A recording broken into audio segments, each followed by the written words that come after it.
Well, good evening, everyone, and thanks so much for joining me for another Tech Talk with Judith. And tonight, I'm joined by Associate Professor Ehsan Vaghefi, who is the co-founder and CEO of Toku Eyes, a Kiwi-founded medical equipment manufacturing company whose team comprises of specialist endocrinologists, ophthalmologists, optometrists, AI specialists, and global business and regulatory experts.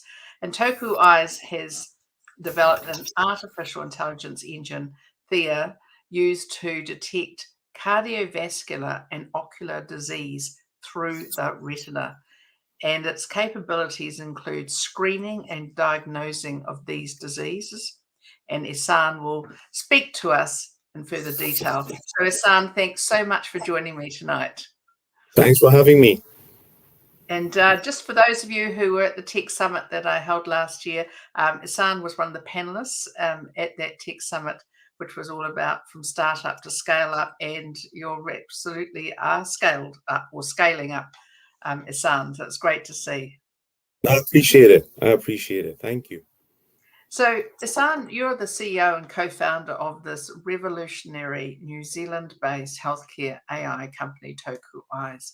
Can you start off with a bit of background on yourself, and also what drove you to basically bring about Toku Eyes? Well, that's a very good question. So my whole life has been about democratizing health and bringing health to people who need it most.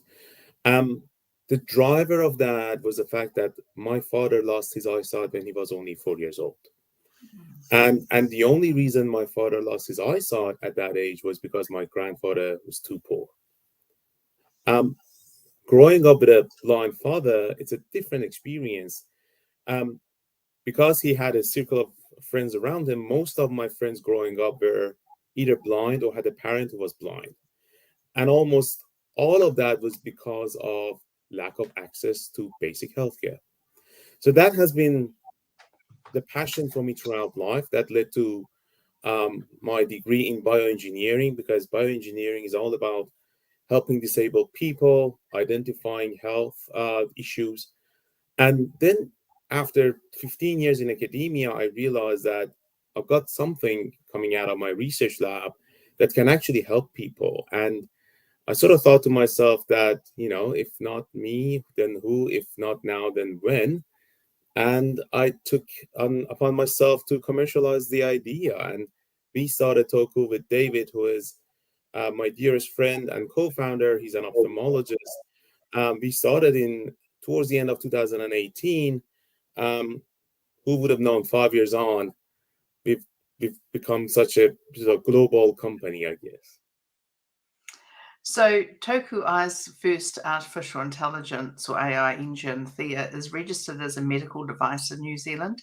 Can you speak to this piece of technology? How does it actually work, Ehsan? That's a very good question. So Thea is about detecting diabetic retinopathy. So if you're a person living with diabetes, there's a disease that develops in the eye that is called retinopathy. Retinopathy is the leading cause of blindness in working age adults.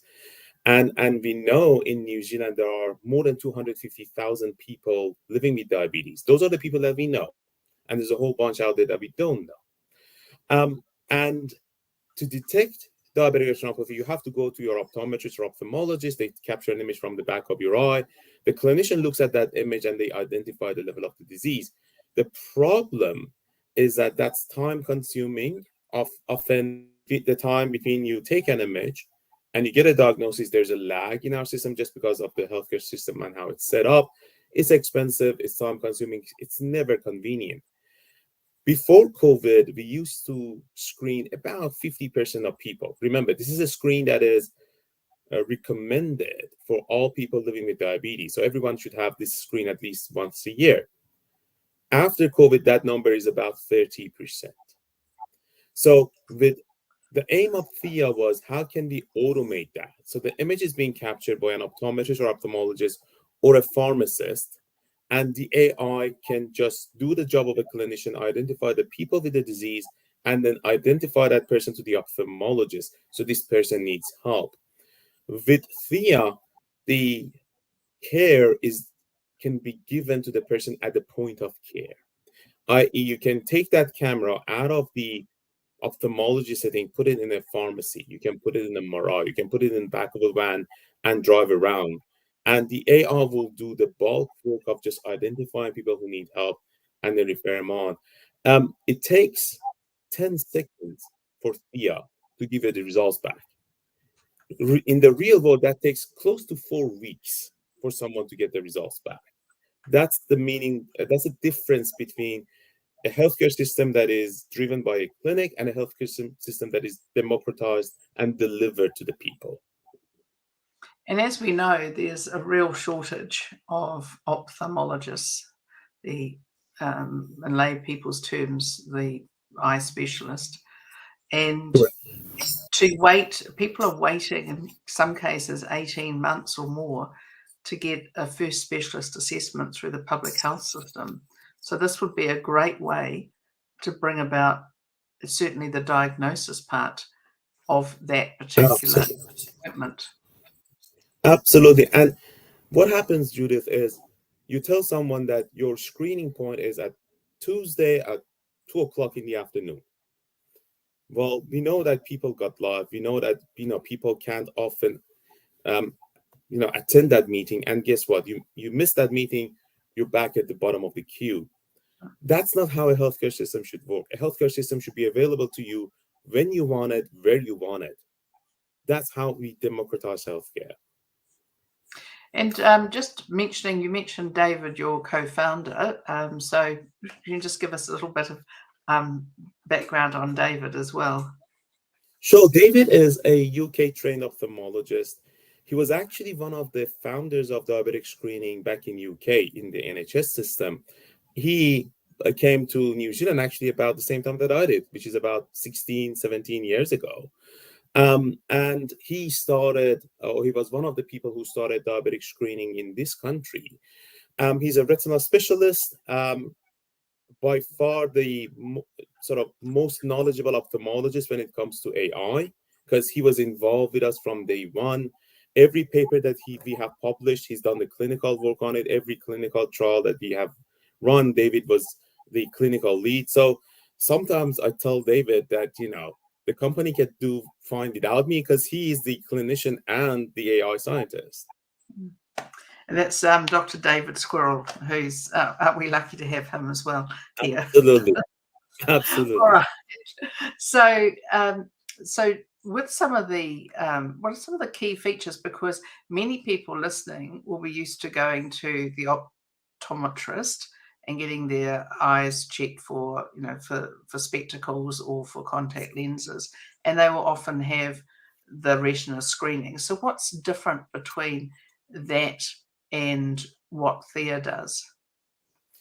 Again, very good question. So Thea essentially provides the ophthalmology level screening in optometry. So detecting of a disease and grading of a disease is a medical procedure that is done by ophthalmologists. And that's why when you have your image taken, it takes 4 to 6 weeks before you receive the results. Because you go into the queue and an ophthalmologist should find the time to go through it, at the part of a weekend. So that's the difference. Yeah. Okay. And so, of course, people like David have been involved in helping to train the AI model to make sure it has that level of expertise that they bring to the role. Absolutely. Every time an AI is being trained to do something, you have to have the key clinicians in the field involved. That's the only way you can trust the tool that you've developed. And I imagine, Ehsan, that many hours of research and development have gone into to the technology, not only hours, but also money. So is there anything you can share with us on that one? So I guess we have been lucky as a research team to got a lot of research grants. I think all in all, we got about close to $10 million out of research grants from, say, MBIE, HRC, Callahan Innovation, which has been very helpful to us, and I appreciate all of them. And then over the past 2 years, we have raised close to $14 million in commercial money, venture capital money. So this is where you switch from research to actual product, to something that is being sold in the real world. Um, Research is great, but at some point you have to stop research and stop, putting out research in the real world and start helping people. And that takes a bit of a different skill set that I learn every day now. But yeah, we have been lucky enough that both the research community and the commercial community, business community, have trusted us and our innovation. So tell me, Ehsan, is Thea currently available on the commercial market for ophthalmologists or optometrists? Correct. So it is available. Yeah, it is available in New Zealand. And we are working on making it available in Australia very soon, and India, again, where the need is. And Thea was the start of the work. We are now moving to other technology as well, using the same sort of form of imaging. But my hope, my real hope, is that one day we could provide AI-assisted diabetic retinopathy screening in this country for everyone who could benefit from it.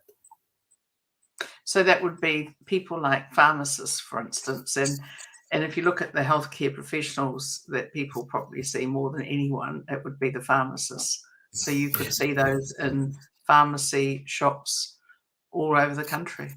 Absolutely. As a person living with diabetes, the most healthcare provider that you're engaged with is your pharmacist by far. And that's the best place to capture that audience, because that's where they pick up medication, that's go for the consultation. It just makes sense. The beauty of our technology is that most of these cameras, or the people that we work with, the cameras are robotic. You just need to push a button and the AI does the rest.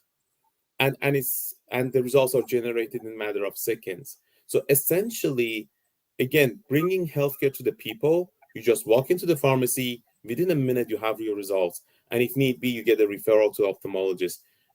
Couldn't get easier than that. Yeah, it's absolutely wonderful tool. Now, Toku Eyes seems to have added cardiovascular screening through retinal imaging to its products. Can you talk about that? And the Toku Eyes BioAge platforms leveraging off AI-powered algorithms and retinal photography to estimate our biological age. How does that work? Very good question. So initially, we realized that our AI picks up more than just the disease of the eye. So it's sort of highlighting people or identifying people that they don't have the retinal disease, but they have poor controlled diabetes. So the way we train our AI and the technology, it seemed to be it's sensitive to diabetes on itself. So then we asked the question, is it true for everything? Because most eye diseases are an extension of a cardiovascular problem. Hypertension, high cholesterol, diabetes, there are all these systemic cardiovascular problems, and at some point they lead to an eye problem. As an ophthalmologist, David and people like himself, they can often tell that you have a cardiovascular problem, especially towards the sort of end stage, when it gets really bad. The question was, can we do this at early stage? When there are these tiny changes in your retina because of a cardiovascular problem, and they are so tiny that in an eye clinic, the clinician might not see it because they're not looking for it, because it's not an eye problem. So the short answer is yes, we can. You can detect those. We have gone and gathered data from all around the world.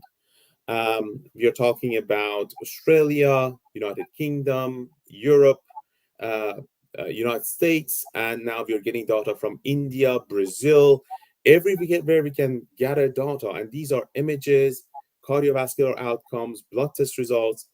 And the idea is that, can you look at an image and identify tiny changes because of a cardiovascular problem? So that was the initial step. The next step was, how do we communicate that to the person? Telling someone that your cardiovascular risk is X% doesn't necessarily mean something. And what we really wanted is for people to take action. If I told someone that your cardiovascular risk is 10%, which is, by the way, a high percentage, 10% to someone may not sound a lot. Yeah. So we converted that to bioage. The bioage is essentially your risk converted to extended age. So we age you to match your cardiovascular risk. So for example, you could be a 50-year-old, but your heart is 60-year-old, or you could be younger. You could be a 50-year-old with the heart of a 40-year-old. That concept seems to be much more understandable, and people quickly understand that. That's bioage. I think that is much more understandable, and it can be a wake up call for everyone, really. So, is BioAge available on the commercial market for ophthalmologists and cardiologists? It is. So BioAge has received its CE mark as well as the UKCA mark. We are getting our TGA, which is the Australian version, in a week or two. We just got our registration for United Arab Emirates because that's Oh, also one of our places to focus. Soon we will be moving to Saudi Arabia. It is also available in the United States. So suddenly we have BioAge available in many major markets, and New Zealand, by the way, it's also available in New Zealand. this is an extraordinary progress that you've made in what is really only a matter of months or very few years. I mean, Yes. absolutely amazing since it's the inception of Toku Eyes in 2018. So this journey from startup to scale up, particularly a recent success in the United States, can you give us a little bit of a look at that, please? Sure. Sure. So I think the initial success was when I engaged the New Zealand venture capital community, and some of them were very forward looking, very tech oriented. They looked at our technology, they loved the idea, and they backed us. This is July last year. And then this year, we were just going to the United States really to, introduce our products, see if they are customers. To be perfectly honest with you, I was not looking for money at that point. It just happened that on two different occasions, I walked into the room of two different CEOs, each of them CEO of a multi-billion-dollar company, and we I pitched the product, demoed it, and kid you not, every single time they were like, "We can buy your company," and every time I was like, "No, no, no, I'm not selling the company, but you can invest in my company." So it and that shows the different attitude in different markets. In that, at least in the United States, somebody sees the opportunity, they see the value of a product, and they quickly try to adopt it, put it as part of the sort of portfolio and system. That was for us a major success because essentially we managed to partner up with the largest optometric provider in the US. They have more than 1,400 stores across the country. They are I believe they screen close to 10 million people per year. That's just staggering number of people that they go through the stores per year. And then we partnered up with the largest camera manufacturer in the world. It's a Japanese company. They have a headquarters in the United States, and they have 50,000 clinics across the world. So, with that opportunity, why wouldn't you accept that? Why wouldn't you, get that partnership? Well, as I say to people in the tech sector, no point being the best in New Zealand. You have to be the best in the world. That's where you've got to be going. there is truth to that. There is truth to that. I do want to say that I still want to be the best in this country Of because course, this is where we started. yeah, of course you do, but it's not going to pay all the bills, is it? There So, is truth to that, yes. well, if we take your technology, Sam, and there must be enormous potential for it to be adopted across health systems globally, that people could get their heads around the fact that it's a disruptor. It's all focused on the patient, on the client as such, and it's going to change the way in which people react and interact with the health system. There must be enormous potential. Absolutely, absolutely. Especially when you're talking about something like cardiovascular risk. The cost of cardiovascular risk in United States only is about $555 billion per year.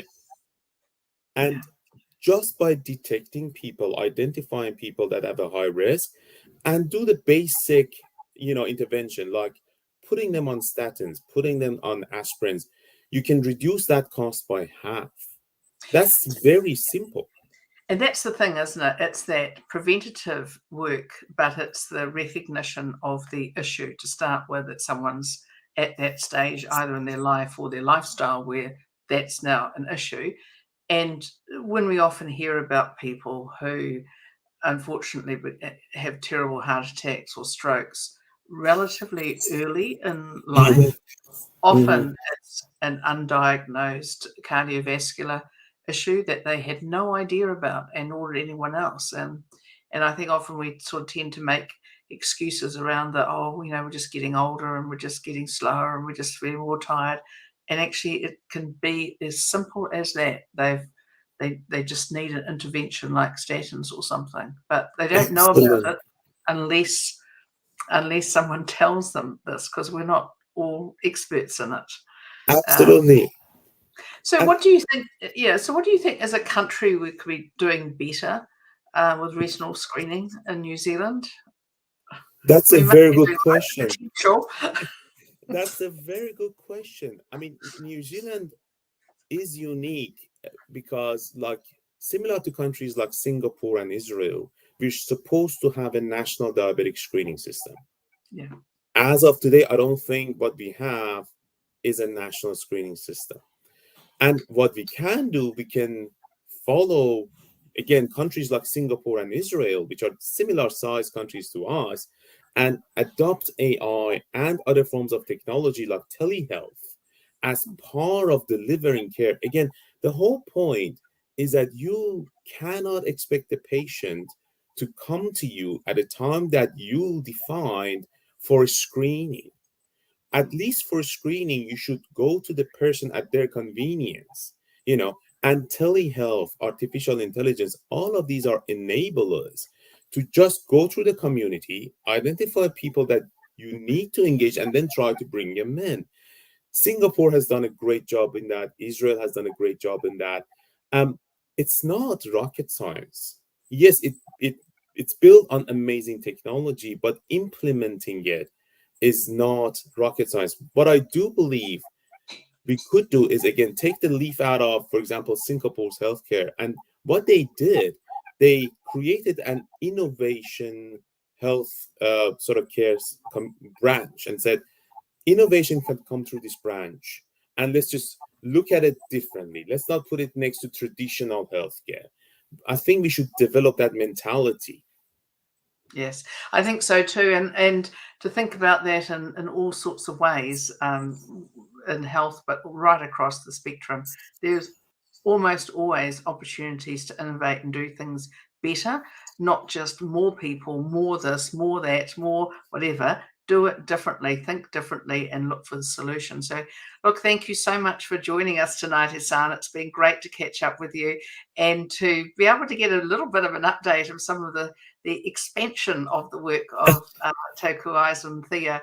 And I say it's wonderful, wonderful to see this, and it really is a scaled up company. Thank you I for joining. appreciate it. Thanks for having me. Thank you very much.